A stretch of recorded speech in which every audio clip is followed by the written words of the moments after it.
पंचगंगा प्रदूषण, टक्केवारी आणि प्रशासकीय अनास्थेमुळे प्रकल्प रखडले. राजू शेट्टींचा बैठकीत घणाघात. मंत्री पंकजा मुंडे 15 दिवसात करणार प्रत्यक्ष पाहणी.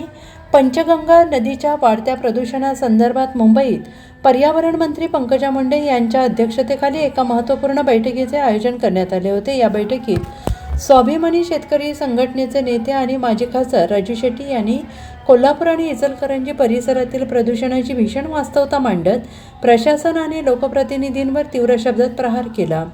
लोकप्रतिनिधी आणि अधिकाऱ्यांच्या टक्केवारीमुळेच जिल्ह्यातील प्रदूषण नियंत्रण प्रकल्प रखडल्याचा गंभीर आरोप त्यांनी यावेळी केला. कोल्हापूर आणि इचलकरंजी या दोन्ही मोठ्या महानगरपालिकांमधून प्रक्रिया न केलेले दूषित आणि सांडपाणी थेट पंचगंगा नदीपात्रात सोडले जात आहे. ग्रामीण भागातील 89 गावांच्या सांडपाणी व्यवस्थापनाचा 207 कोटी रुपयांचा प्रस्ताव मंत्रालयाकडे पाठवण्यात आलेला आहे. मात्र या कामांना निधी मंजूर न झाल्याने ही फाईल मंत्रालयात धुळकात पडली आहे. इचलकरंजी शहरातील CETP प्रकल्प चालवण्यासाठी येणारा खर्च परवडत नसल्याचे कारण पुढे केले जात आहे. त्यामुळे हा प्रकल्प बंद ठेवून कंपन्यांचे दूषित रासायनिक पाणी रात्रीच्या अंधारात थेट नदीत सोडले जात आहे. नोव्हेंबर महिन्यांपासून ते पावसाळा सुरू होईपर्यंत पंचगंगा नदीकाठच्या गावातील शेतीला पाटबंधारे विभागाकडून दूषित पाणी पुरवठा केला जातो. शेतकऱ्यांना सक्तीने हेच दूषित पाणी पिकांसाठी वापरावे लागते. त्यामुळे पाटबंधारा विभागाने आकारलेला उपसा सिंचन कर पूर्णपणे माफ करण्यात यावा अशी आग्रही मागणी शेट्टी यांनी केली आहे. राजू शेट्टी यांनी मांडलेल्या मुद्द्यांची गंभीर दखल घेत पर्यावरण मंत्री पंकजा मुंडे यांनी प्रशासनाला तात्काळ चौकशीचे आदेश दिले.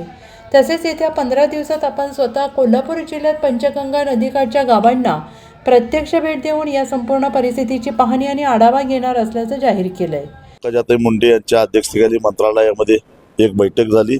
मी या बैठकीमध्ये जिल्हाधिकारी कार्यालयातून ऑनलाईन जॉईन झालेलो होतो आणि या बैठकीमध्ये मंत्र्यांचा 3 तारखेला कोल्हापूरचा 3 सप्टेंबरला दौरा आहे. त्यांनी प्रत्यक्ष पाहणी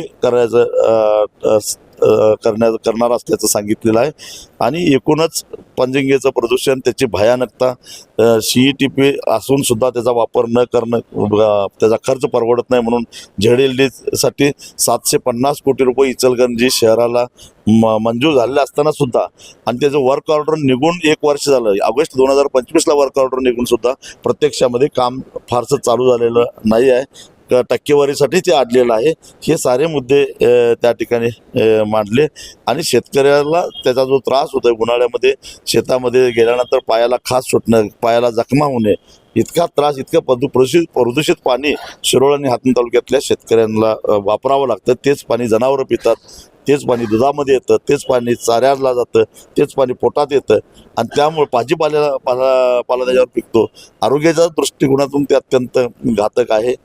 कॅन्सरचे रुग्ण शिरोळ हातकणंगले तालुक्यामध्ये विशेषतः पंचगंगा काठावर वाढायला लागले आहेत. हे सारे मुद्दे मी आज बैठकीमध्ये मांडले आणि प्रत्यक्षात 3 सप्टेंबरला पंचगंगेचा दौरा करून स्थळ पाहणी करून आवश्यक त्यांच्यावर कडक कारवाई करण्याचा इशारा मंत्र्यांनी आज दिलेला आहे.